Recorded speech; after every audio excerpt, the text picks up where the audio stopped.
Fala pessoal, tudo bem com vocês? Espero que esteja todo mundo bem. Eu sou o Marcelo, sou da equipe da Clínica Médica e eu estou aqui hoje para falar sobre as dicas e apostas para a Santa Casa de BH de 2025. Então vamos falar um pouquinho da prova. Bom, em geral a prova é objetiva de um padrão de raciocínio normalmente, então ele vai dar muitos casos clínicos para a gente começar a pensar e raciocinar por cima dele. Vai ter 15 questões por grande área, com alternativas de A até D, com predomínio de casos clínicos, como a gente disse, e a dificuldade é de moderada a alta, então é uma prova que é um pouco mais difícil do que a média. Então vamos lá, o primeiro foco que a gente selecionou vai ser diabetes, e a nossa questão provocativa vai ser essa daqui. Questão do 2024, temos pacientes aí do sexo feminino, de 51 anos, que foi admitido no serviço de urgência com infarto agudo do miocárdio. Tinha antecedentes de diabetes mellitus tipo 2 há 4 anos, associado a hipertensão arterial sistêmica e dislipidemia com tratamento irregular. Em sua consulta de deshospitalização, cerca de uma semana após a alta, levou um exame mostrando a hemoglobina glicada de 8,5, sendo realizada durante a internação. Bom, a cenário alternativa que apresenta corretamente os hipoglicemiantes associados com o objetivo de diminuir o alto risco cardiovascular dessa paciente. Bom, então lembrar que, além da metformina que vai ser indicada para paciente para redução da resistência insulínica, a gente vai ter benefício no ponto de vista cardiovascular da dapagliflozina, principalmente para pacientes que tiveram evento, ou seja, insuficiência cardíaca ou doença arterial coronária, e ainda análogos de GLP-1, como exemplo aqui ele deu a liraglutida, mas a semaglutida também já tem bastante estudo e poderia ser ela a resposta. A letra A fala dapagliflozina e a sitagliptina. A sitagliptina é um inibidor do DPP-4 e apesar de ter, de certa forma, uma semelhança com os análogos de GLP-1, eles não mostram até o momento benefício do ponto de vista cardiovascular e renal. Eles são permitidos durante a doença renal, inclusive para pacientes dialíticos, mas eles não trazem benefícios adicionais nesse quesito. A pioglitazona, ela até pode trazer benefícios para pacientes que têm doença arterial coronária, porém aqui a sitagliptina não. Então a gente sai fora. Além de que, como primeira escolha, a DAPA e a lira seriam bem melhores. E por último, a insulina e a cita. A insulina ela é interessante para controle glicêmico, mas do ponto de vista de reduzir o risco cardiovascular, ela não vai trazer, nem a sitagliptina. Beleza? Deu para entender? Então, além de tratar o controle glicêmico, a gente tem que lembrar de fazer outros medicamentos que impactam na mortalidade desses pacientes, não só abaixar a glicose em si. Então, bom, uma novidade aqui em 2024, eu até coloquei aqui um gifzinho, uma nova emoção. Por quê? A gente teve um critério novo para diabetes, que é o TOTG de 1 hora. Isso aqui vai cair na prova de vocês. No geral, a gente vai ter glicemia de jejum abaixo de 100, considerado normal. Glicemia de jejum entre 100 e 125 vai ser pré-diabetes e acima de 126 vai ser diabetes. E aí, se você submete o paciente ao TOTG, o TOTG após 1 hora abaixo de 155 vai ser normal, entre 155 e 208 vai ser pré-diabetes e acima de 209 vai ser diabetes. E de 2 horas vai ser abaixo de 140 normal, entre 140 e 199 pré-diabetes e acima de 200 vai ser diabetes. E por último, a glicada. Então a gente vai ter abaixo de 5,7 uma glicada considerada normal, entre 5,7 e 6,4 pré-diabetes e acima de 6,5 vai ser diabetes. Lembrando que a gente precisa de 2 exames alterados, ou seja, um ou outro na mesma amostra ou o mesmo exame repetido 2 vezes. Ou ainda, se você tiver sintomas típicos como poliúria, polidipsia e perda de peso com uma única glicemia acima de 200, também já fecha o diagnóstico. E aí, a Diretriz Brasileira de Diabetes traz, em 2024, para a gente, o TOTG de 1 hora, que ele é mais prático, mais sensível e superior ao de 2 horas no rastreio. Gente, isso aqui vai cair também na prova de vocês. Eu vou sair da tela rapidinho para vocês verem esse fluxograma. Em geral, se o paciente tem mais de 35 anos, ou sobrepeso, ou outro fator de risco, além disso, um Find Risk, que é um score que tem para ver o risco de diabetes e evolução de diabetes maior do que 15, a gente vai rastrear esse paciente para diabetes. Então tem que lembrar que é a idade ou fatores de risco. E você vai rastrear com a glicemia de jejum e a glicada, idealmente com os dois.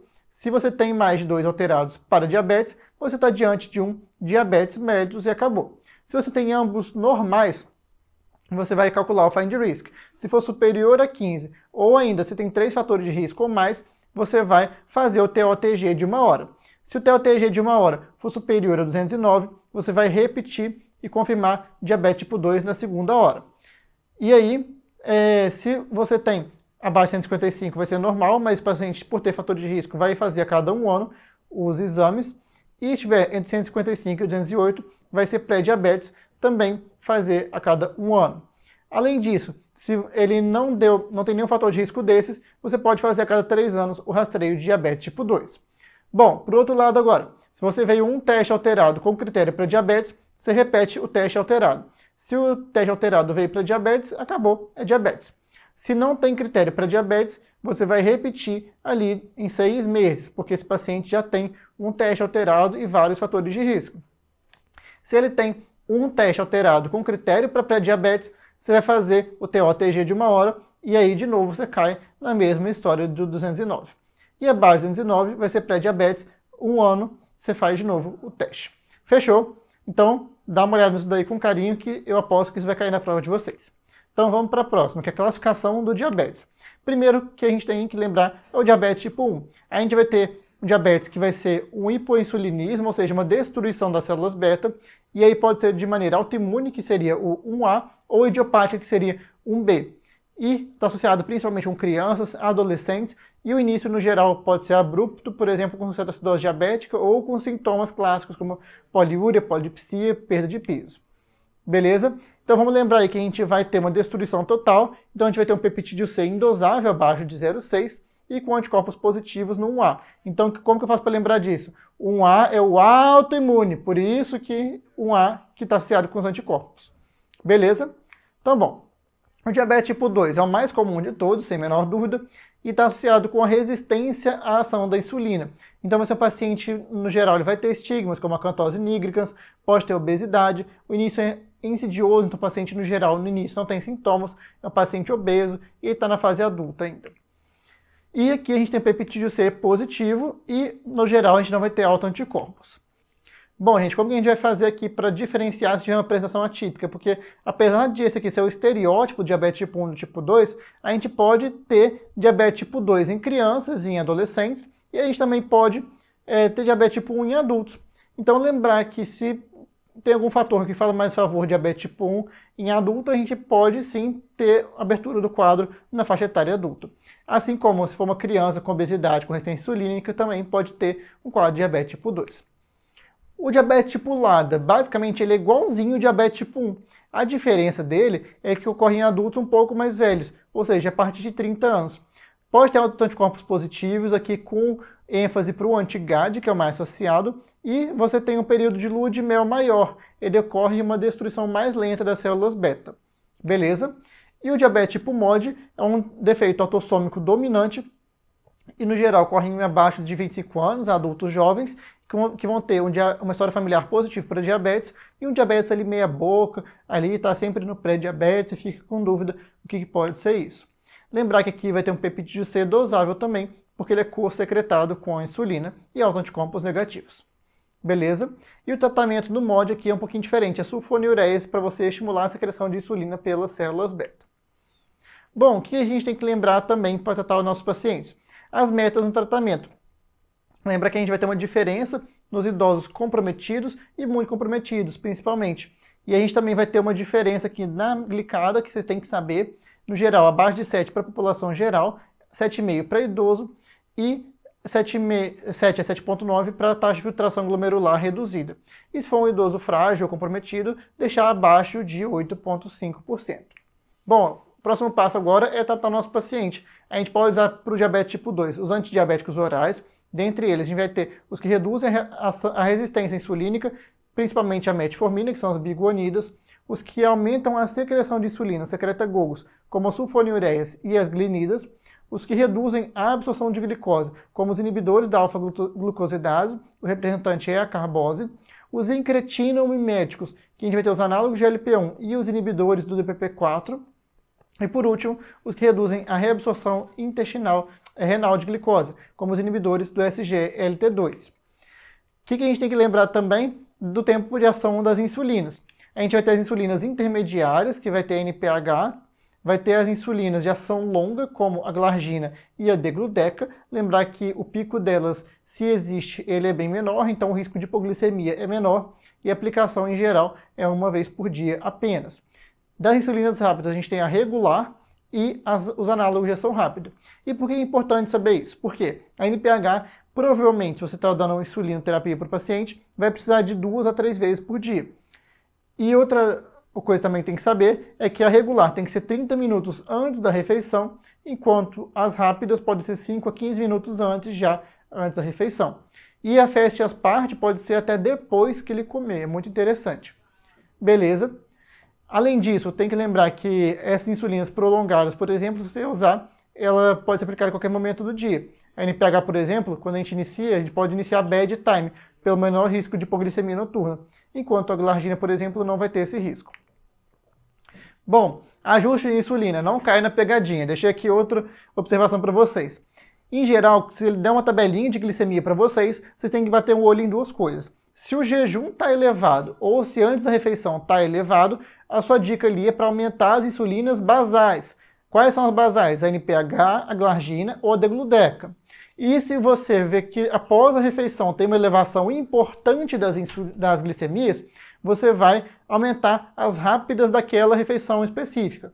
Quais são as rápidas? As rápidas são a regular, a lispro, asparte e a glurizina. Lembrando que a regular tem que ser 30 minutos antes da refeição e as rápidas 15 minutos antes. Fechou? Então bora lá. Quando que a gente vai escolher cada antidiabético oral?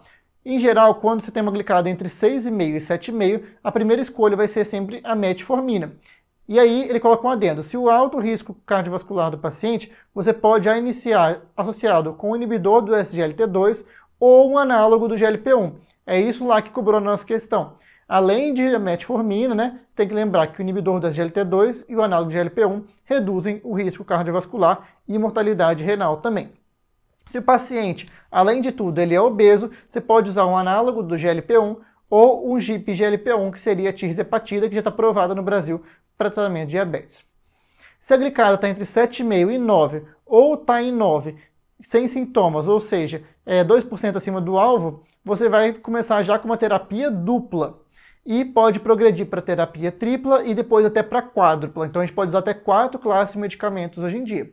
De terapia dupla, a gente em geral vai indicar a metformina e a segunda opção vai ser o inibidor do SGLT2 ou o análogo de GLP-1 ou o GIP-GLP-1, dando sempre preferência para metformina mais inibidor do SGLT2 mais análogo de GLP-1. Beleza? Então toda vez que você for passar para tripla, preferir sempre esses 3 ou esses 4. E se a glicada está superior a 9 ou ainda tem sintomas de hiperglicemia, você vai já dar insulina para o seu paciente ou ainda considerar a insulina associada ao análogo do GLP-1, beleza? Parece que chover no molhado, sempre é inibidor da GLT2 e análogo do GLP-1 como preferência. Se for uma limitação financeira, aí é outro papo. Beleza? Fechou? Então bora para o próximo.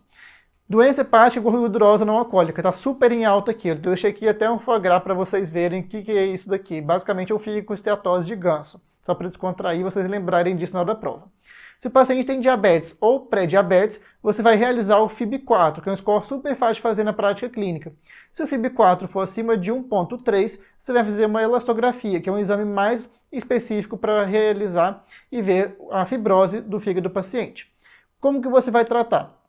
Você vai indicar perda de peso de pelo menos 5% do peso total do paciente, associado a alguns medicamentos. Dentre eles, como primeira escolha, a gente vai ter a pioglitazona e os análogos do GLP-1. Como segunda linha, a gente vai ter a vitamina E, e a gente pode até considerar o inibidor do SGLT2, lembrando que ele não tem benefício para fibrose hepática. Gente, agora complicações microvasculares. Eu poderia ficar aqui o dia inteiro falando disso aqui, mas vamos rápido. No geral, a gente vai rastrear 5 anos após o diagnóstico de diabetes tipo 1 e ao diagnóstico de diabetes tipo 2. As principais vão ser a doença renal do diabetes, você vai fazer correlação albumina-creatinina e a taxa de filtração feita pela creatinina sérica, a retinopatia diabética, uma vez por ano, e a neuropatia diabética. Lembrando que na retinopatia a gente vai indicar o laser ou fotocoagulação para pacientes que vão ter a retinopatia diabética não proliferativa grave ou proliferativa. Bom, de retinopatia diabética é isso que a gente falou aqui. E de neuropatia diabética, perguntar para o paciente se tem sintomas neuropáticos, e a gente vai ter alguns medicamentos que a gente chama de restauradores, como o ácido alfa-lipólico ou ainda B12 e a vitamina D. No geral, é bem ruim o tratamento da neuropatia diabética. E por último, o tamanho da dor neuropática em si. Você pode fazer com angiotensina tricíclico, dual ou moduladores de dor, como gabapentina ou pregabalina. Doença renal diabética também eu aposto que vai cair na prova de vocês. Como que a gente vai tratar? Em geral, se o paciente tem uma relação albumina-creatinina superior a 30, você vai dar um IECA ou BRA para esse paciente. Se ele tem uma relação albumina-creatinina superior a 30 ou uma taxa de filtração glomerular inferior a 60, ele vai ganhar inibidor do SGLT2. Se ele tem uma relação albumina-creatinina superior a 30, em vigência já de inibidor do SGLT2, ele vai ganhar finerenona.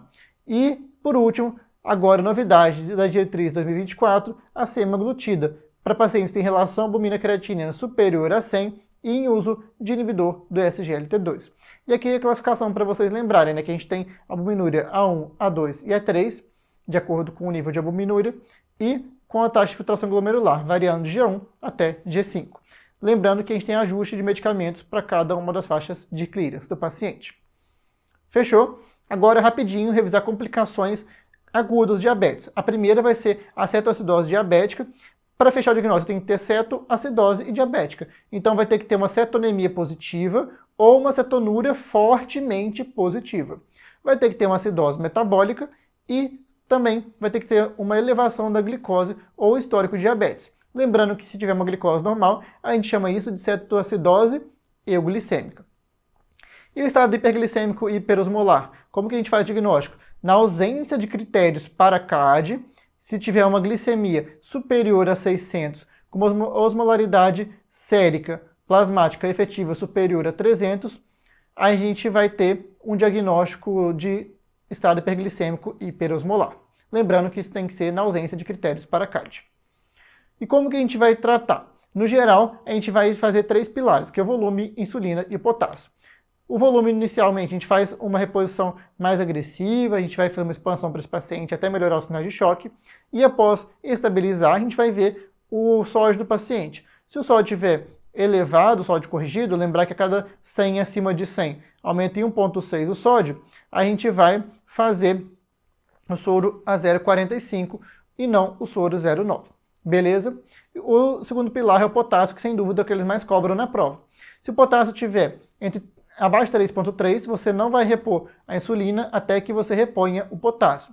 Se tiver entre 3,3 e 5,2, você vai dar potássio junto com a insulina e acima de 5,2 somente a insulina. O que é isso que eu botei entre parênteses? É os outros valores que a ADA trouxe esse ano.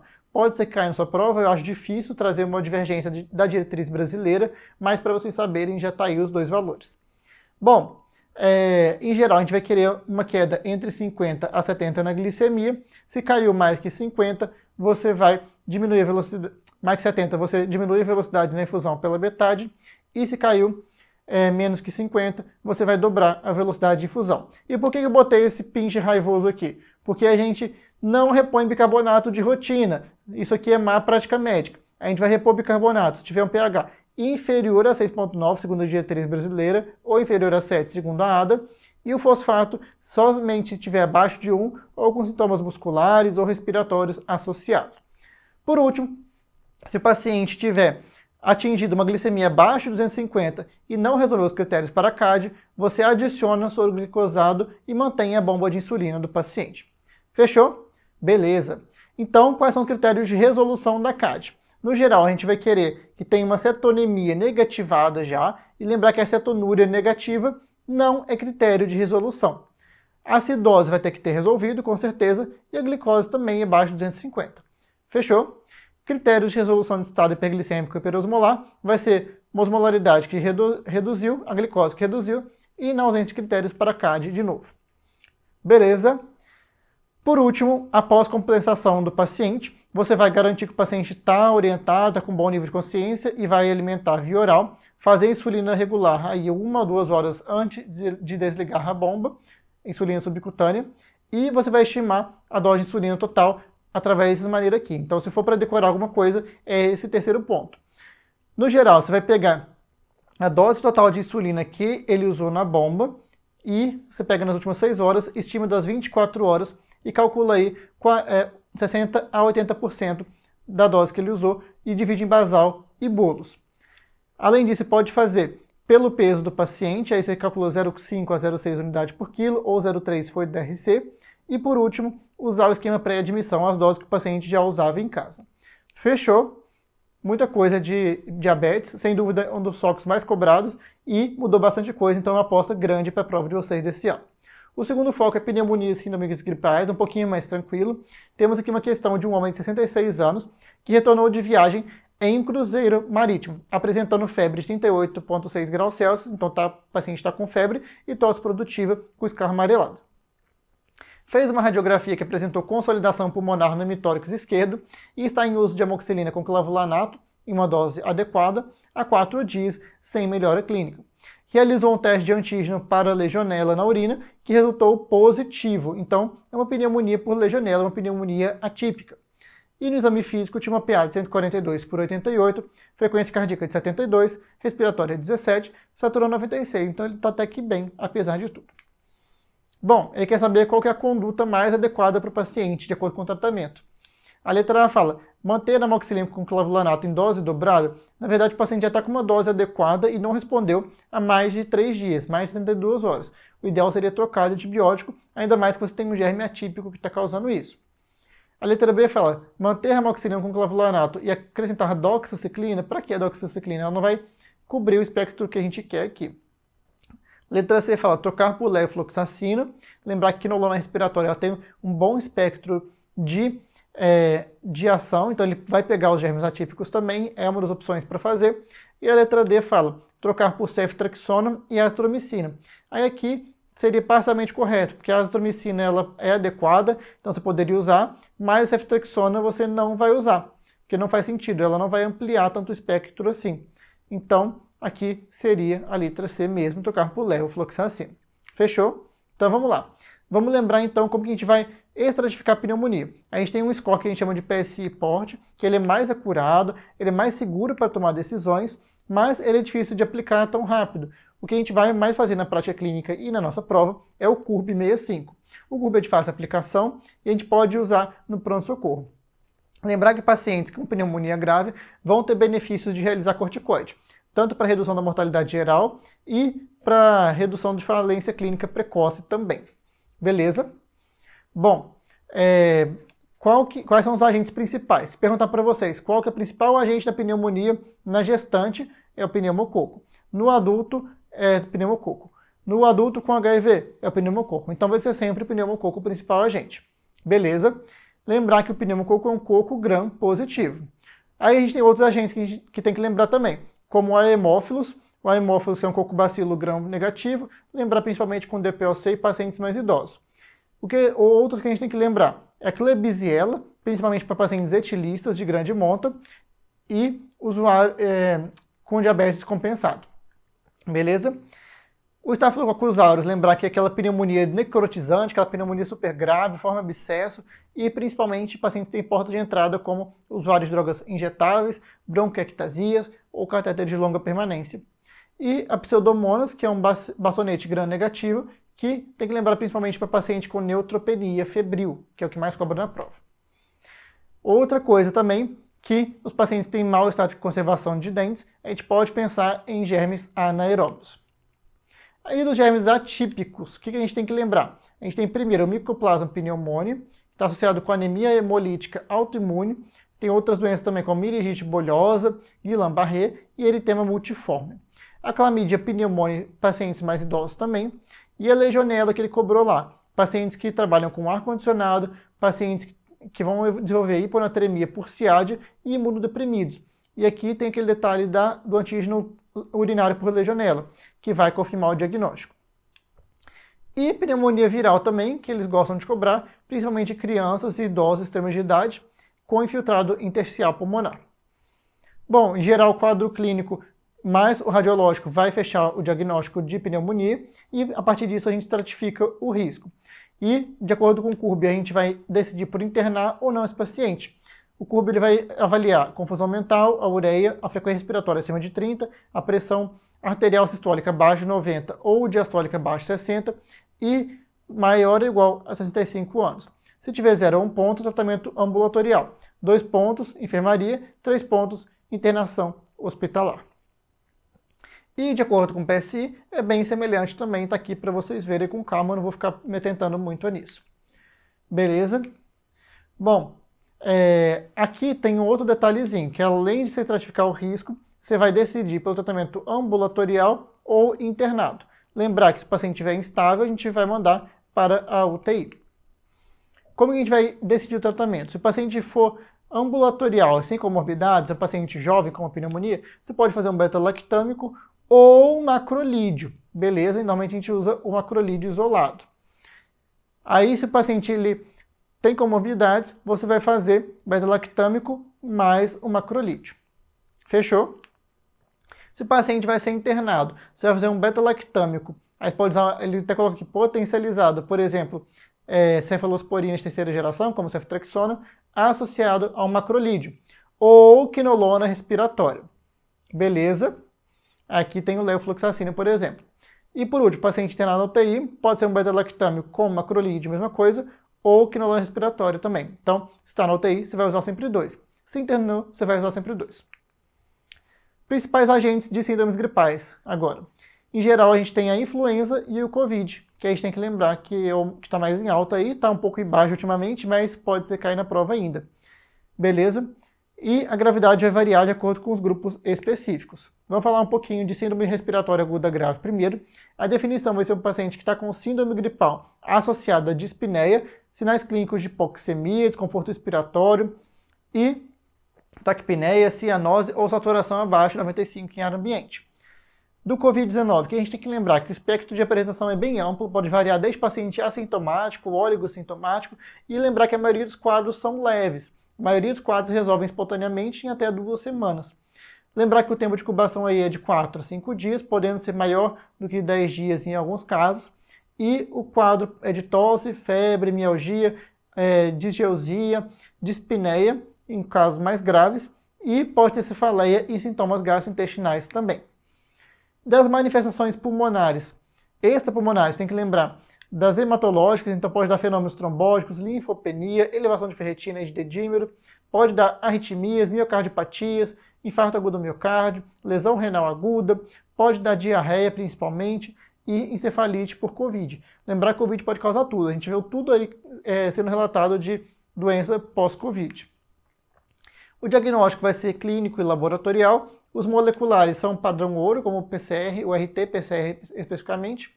Dos sorológicos a gente não utiliza, porque ele não consegue fechar o diagnóstico para a gente. E os testes rápidos antigênicos, eles verificam a presença ali de fato do vírus na nasofaringe do paciente.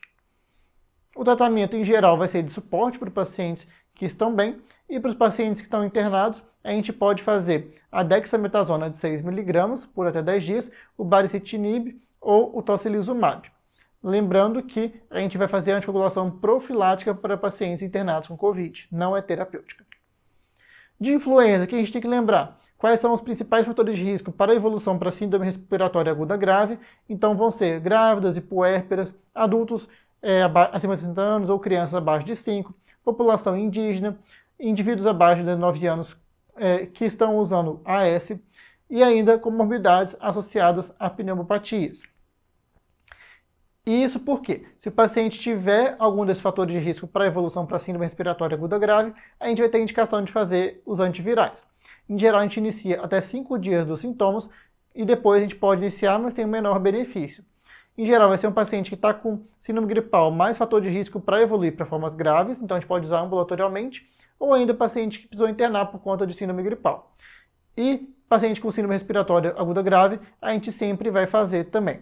O que a gente tem no Brasil aqui é o oseltamivir, que é o Tamiflu, tá? E aqui estão as doses para vocês checarem isso com calma depois em casa. Bom, de quimioprofilaxia a gente tem que lembrar que ela é utilizada para profissionais de saúde, profissionais de laboratório que tenham manipulado sem proteção adequada e sem vacinação adequada, a gente pode usar até 15 dias, e pacientes residentes em instituições de longa permanência ou ainda hospitais fechados em surto de influenza. E a vacinação? A vacinação é feita com vírus inativado, no SUS a gente tem disponível já trivalente, e a gente vai contemplar pacientes que têm mais de 60 anos, trabalhadores de saúde, crianças de 6 meses a 4 anos e 11 meses e 9 dias. Ou seja, até 5 anos, resumindo. gestantes e puérperas, povos indígenas, professores, pacientes com comorbidades e pessoas com deficiência permanente. Esse foco foi um pouquinho mais tranquilo, mas agora a gente vai para um outro bem pesado que cai em toda a prova também. Isso aqui com certeza vai estar na prova de vocês, que é arritmias, síncope e PCR. Vamos lá, pega uma água aí e vamos lá que vai dar certo. Bom, temos aqui uma questão de 2024. A equipe de resposta rápida é acionada para atender a uma intercorrência na enfermaria de clínica médica no hospital. Um paciente de 47 anos, sexo masculino, recuperava-se de um cateterismo cardíaco com implante de stent. Lembrar, gente, que pacientes que têm doença arterial coronária, sem ver a questão, a gente acha já que se ele teve uma parada cardiorrespiratória, vai ser por um problema cardíaco. E aí, provavelmente vai estar diante de um ritmo chocável, mas já vamos continuar lendo. Ao chegar no quarto, o paciente não respira e está sem pulso, então está diante de uma parada cardiorrespiratória. É solicitado o carro de parada com desfibrilador e imediatamente se dá início às compressões torácicas. Beleza. 3 minutos após a chegada da equipe, chega o desfibrilador e ele deixou aqui bifásico, bem quietinho, bem malandro, para a gente esquecer o que é isso. Que é conectado ao paciente e o monitor mostra o seguinte traçado. O que a gente vê aqui? A gente vê um ritmo, né, com QRS largo, que está sem pulso e é totalmente irregular. Isso aqui é a tal da fibrilação ventricular. Beleza? O correto a fazer aqui seria interromper as compressões torácicas e desfibrilar usando 360 joules e intubar o paciente. Aqui tem dois problemas. 360 joules ele é utilizado para o desfibrilador monofásico. Aqui seria bifásico, então a gente usa 200 joules. O segundo problema, ele fala de intubar o paciente. Vamos lembrar que no ritmo chocável a prioridade nunca é intubar. Você até pode intubar se tiver muita experiência, se conseguir fazer isso em menos de 10 segundos, mas lembrar que no ritmo chocável a prioridade é sempre choque e retornar à compressão torácica. Letra B fala, manter a compressão torácica e administrar a epinefrina. Já está errado, né? Que ritmo chocável a prioridade é o choque. Depois que a gente vai ver as outras coisas. Letra C fala, interromper as compressões torácicas e desfibrilar usando 200 joules. Correto, é isso daí que a gente conversou, é 200 joules porque ele é bifásico.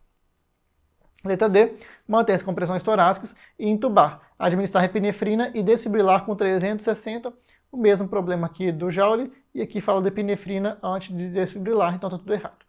Então a gente foi com a letra C, beleza? Pegadinha aí do desfibrilador bifásico ou monofásico. Então, bom, quais são os principais taquiarritmias que a gente tem que lembrar? Primeiro, a gente vai ver se tem onda P. Se tiver onda P, a gente vai ver se o ritmo é sinusal ou não sinusal. Se for sinusal, é uma taquicardia sinusal. E se não, é uma taquicardia atrial. Aqui a gente só tem que tratar a causa base no geral, tá? Se for uma ataque sinusal ou uma ataque atrial multifocal. Se não tem onda P, você vai ver se tem onda F, que são aquelas ondas em forma de serra. E aí vai ter o flutter atrial como representante. Se não tem onda F, você vai ver o QRS é estreito. Se o QRS é o estreito com intervalo RR regular, você está diante de uma taquicardia supraventricular. E com o intervalo RR irregular, você está diante de uma fibrilação atrial, que é a mais comum na prática. E se não, você vai ver se o QRS é largo, e aí principalmente a gente tem a TV, para o R1 é o que é mais cobrado. Bom, e aí como que você trata? Você vai ver, tem critério de instabilidade? E quais são os critérios? Você vai ver, tem dispneia, dor torácica, síncope ou diminuição da PA? Se sim, cardioversão elétrica sincronizada, acabou. E aqui a dica é sempre 100 joules, porque é mais difícil de você errar, beleza? Lembrar que a FA às vezes precisa de um pouquinho mais de joules. Bom, se não tem nada, você vai tratar de cada taquicardia específica, né? Você vai fazer na taquicardia supraventricular manobra vagal e depois adenosina. Na taquicardia ventricular vai fazer as drogas para reversão. E na torsades tem o sulfato de magnésio, que é uma conduta muito específica, eles gostam de cobrar isso. E na FA a gente tem o fluxograma próprio, que a gente vai falar já já. Então a primeira taquicardia que a gente vai lembrar é a taquicardia supraventricular paroxística, que pode ser por reentrada nodal ou reentrada atrioventricular. Em geral vai ser uma taquicardia de QRS estreito, com intervalo RR irregular e sem onda P. E aí a primeira conduta vai ser a manobra vagal para o paciente estável, e você evita massagem de carotídeo em pacientes idosos devido à placa aterosclerótica. Depois você pode fazer a adenosina na dose de 6 mg, depois 12, depois 12, depois parou. E pacientes refratários você pode considerar a ablação. Bom, aqui tem um exemplo aqui que foi uma taquicardia de QRS estreito que está com ausência de onda P, que você não consegue ver a onda P de tão taquicárdico que ele está. Beleza? E aí a gente tem um detalhezinho que tem que lembrar, que é a síndrome de Wolff-Parkinson-White, que basicamente é uma síndrome de pré-excitação, que você tem uma via anômala que conduz, e você identifica através da onda delta. Se você tiver essa onda delta, você não pode fazer adenosina. Por quê? Se você faz adenosina, você conduz todos os estímulos pela onda delta e pela via anômala, né? Perdão. Você conduz tudo pela via anômala e aí você pode levar o paciente à parada cardiorrespiratória. Bom, a segunda taquiarritmia é a taquicardia atrial multifocal. Vai ser a presença de onda P com intervalo RR irregular e com ondas P com diferentes morfologias entre si. Beleza? Aqui dá pra gente ver muito bem. Você vê que as ondas P, elas estão diferentes entre si, elas estão precedendo cada QRS, né? Mas o intervalo RR está irregular e elas são bem diferentes entre si. Bom, vamos falar da FA agora, que sem dúvida é o mais comum na prática. Em geral, você vai ver se a FA está estável, se você está a mais de 48 horas, ou se é de início recente, a menos de 48 horas. Se a FA é menos de 48 horas, você vai ver, está diante de uma Holiday Heart Syndrome, o paciente está com libação alcoólica, por exemplo, então você vai tentar tratar o desencadeante. Além disso, pode optar pelo controle de ritmo, pode fazer com amiodarona, propafenona e anticoagula ali por 4 semanas, beleza? Já que você tem certeza do tempo que começou. Se a FA tem mais de 48 horas ou tempo desconhecido, você vai anticoagular esse paciente imediatamente. E você vai fazer um eco transesofágico se tiver disponível. Se você tem um eco transesofágico com trombo, você vai fazer anticoagulação por 4 semanas com controle de frequência. Se você não tem o trombo, ou então se você tem um eco indisponível, você também vai fazer anticoagulação por 4 semanas e optar pelo controle de ritmo, de frequência. E, por último, se o eco está sem trombo, você pode fazer o controle de ritmo. Beleza? Resumindo aqui, se tem um eco com trombo ou você não tem um eco, anticoagula. Se você não tem trombo confirmado, você pode fazer a reversão do ritmo. Bom, aqui a gente tem a diferença do controle de ritmo e do controle de frequência nos pacientes crônicos. Quando que a gente vai optar por um ou por outro? No geral, não tem superioridade de um ou de outro. A gente vai optar pelo controle de ritmo principalmente para pacientes mais jovens, pacientes sintomáticos, pacientes que tenham um ato esquerdo pequeno ou uma FA instalada há pouco tempo. Já pacientes mais idosos, assintomáticos, que têm um ato esquerdo grande, têm uma FA recorrente, a gente vai acabar optando pelo controle de frequência, porque dificilmente esse paciente volta para ritmo sinusal e permanece em ritmo sinusal. Bom, aqui estão os antiarrítmicos para vocês darem uma olhada. A gente tem amiodarona, sotalol e propafenona como os principais na prática clínica. E também outros medicamentos que a gente pode usar são os beta-bloqueadores para controle de frequência, os bloqueadores do canal de cálcio, a digoxina e a amiodarona também para controle de frequência. Além disso, além de tratar o controle de ritmo ou de frequência, você tem que fazer a prevenção de fenômenos tromboembólicos. Como que a gente vai fazer isso? Através do score CHADS-VA. Lembrar que teve atualização recente. Então, você vai ver insuficiência cardíaca, hipertensão, idade acima de 75 anos, diabetes, AVC, tem doença vascular, ou então ainda tem uma idade entre 75 e 74 anos. Se ele pontuou 2 pontos, você já vai anticoagular. Um detalhe que a gente tem aqui, que a gente tem também o Hasbled, que é um score para ver o risco de sangramento, mas que não contraindica a anticoagulação.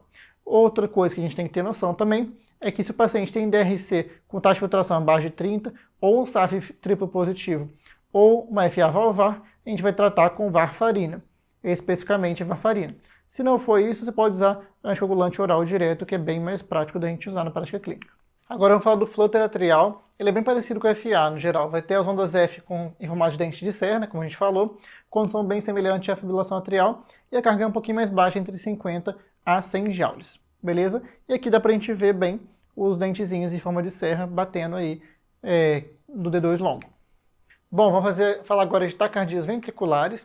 Em geral vai ser quando tem um QRS alargado, e a gente tem a taquicardia monomórfica, quando tem a morfologia do QRS sempre igual. E aqui tem um exemplo para a gente dar uma olhada, que tem a mesma morfologia de todos os QRS. Beleza? E a gente vai tratar, se estiver estável, com amiodarona. Você pode fazer 300 mg em dose de ataque, depois 600 a 900 mg. E se estiver instável, fazer a cardioversão elétrica sincronizada. Isso aqui não muda para a TV.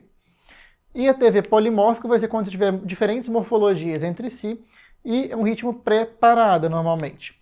E a conduta aqui vai ser desfibrilação, já que como a diferença entre os QRS você não consegue sincronizar, então aqui é desfibrilação mesmo, beleza? Aqui para vocês verem que ela é bem diferente. Ele está até torcendo o eixo, né? Tem um subtipo de TV polimórfica que a gente tem que saber, que é a torsades, que basicamente está associada a distúrbios hidroeletrolíticos, como hipocalemia, hipocalcemia e hipomagnesemia. Vai estar associado também com medicamentos que alargam o QT, como hidroxicloroquina e azitromicina. E a gente tem uma conduta bem específica aqui, que é o sulfato de magnésio para os pacientes estáveis. Aqui, ó, para vocês verem. E se estiver instável, é desfibrilação, a mesma coisa, porque não consegue sincronizar. Beleza? Como eu disse, sulfato de magnésio para o paciente estar estável. E de bradicardias, o que a gente vai falar? É bem rapidinho aqui, tá? Se o paciente tem uma disfunção sinusal, vai lembrar da parada sinusal e da bradicardia sinusal, que são arritmias benignas. Se tiver uma parada sinusal com mais de 3 segundos, a gente pode falar em arritmias malignas. Os ritmos de escape tem o idioatrial, idiojuncional e idioventricular. Isso aqui é mais difícil de ser cobrado em prova, mas isso daqui as provas amam. De bloqueio atrioventricular, tem que lembrar do bloqueio atrioventricular de primeiro grau, que basicamente é o intervalo PR alargado. O MOBITS 1, que é o bloqueio atrioventricular do segundo grau. O MOBITS 1 é basicamente aquele que tem o fenômeno de Venn, que vai aumentando o intervalo PR até que ele bloqueia a onda P. Esses dois aqui são benignos, e esses 3 de baixo aqui são os malignos, que respondem mal aos medicamentos. Do segundo grau, o MOBITS 2 é o que a onda P bloqueia, sem dar um aviso prévio. O 2 para 1 é 2 ondas P para conduzir um QRS, e o BAVT, ou terceiro grau, que é uma completa dissociação do átrio e do ventrículo. Em geral, esses 3 aqui são malignos, e aí vão precisar de condutas mais agressivas. Beleza? Então aqui está a descrição de todos para vocês, como a gente acabou de falar, e a conduta vai ser bem semelhante para todas elas. Vai ser aquela história toda, monitorizar, estabilizar o paciente, tudo. Se tem sinais de estabilidade, e aí são os mesmos sinais, você vai fazer, primeira droga é a atropina, 1 mg podendo repetir a cada 3 a 5 minutos. Depois você pode fazer um marcapasso transcutâneo, ou bomba de dopamina, ou bomba de adrenalina. Se nada disso deu certo, você pode chamar o especialista ou passar um marcapasso transvenoso. Beleza? Se o paciente não está instável nem nada, é só manter a observação e esperar o especialista chegar, ver se tem alguma coisa que você pode corrigir. O último slide aqui para a gente finalizar. Parada cardiorrespiratória, rapidinho. Se o paciente está com parada cardiorrespiratória, você começa com pressão torácica e você vai avaliar. Está diante de um ritmo chocável, ou seja, FV ou TV sem pulso, então você dá o choque de cara nesse paciente. Se você fez o choque, você vai continuar com pressão torácica por mais 2 minutos. Se ele permanece em ritmo chocável, você dá o segundo choque. Após o segundo choque, você vai dar a primeira droga, que é a adrenalina. Se o paciente permanecer no terceiro choque com o ritmo chocável, você vai chocar de novo e depois fazer amiodarona ou lidocaína. E aí depois você vai fazer adrenalina, depois mais uma vez amiodarona, na metade da dose, e depois você não repete mais a amiodarona. Agora o ritmo não chocável, basicamente é a ESP ou a sistolia. Lembrar na sistolia da gente checar os cabos, os ganhos e as derivações. E aqui vai ser a epinefrina de maneira mais precoce, então você já usa já no primeiro ciclo. E aí você vai checar as causas reversíveis de parada, checar aqueles 5Hs e 5Ts que você tenta resolver para poder trazer o paciente para a circulação espontânea. Então era isso que a gente queria trazer para vocês, foi bastante coisa, bastante tema muito prevalente na prática de vocês e também na prova de vocês, e a gente está junto, está à disposição para tirar dúvidas de vocês até o final.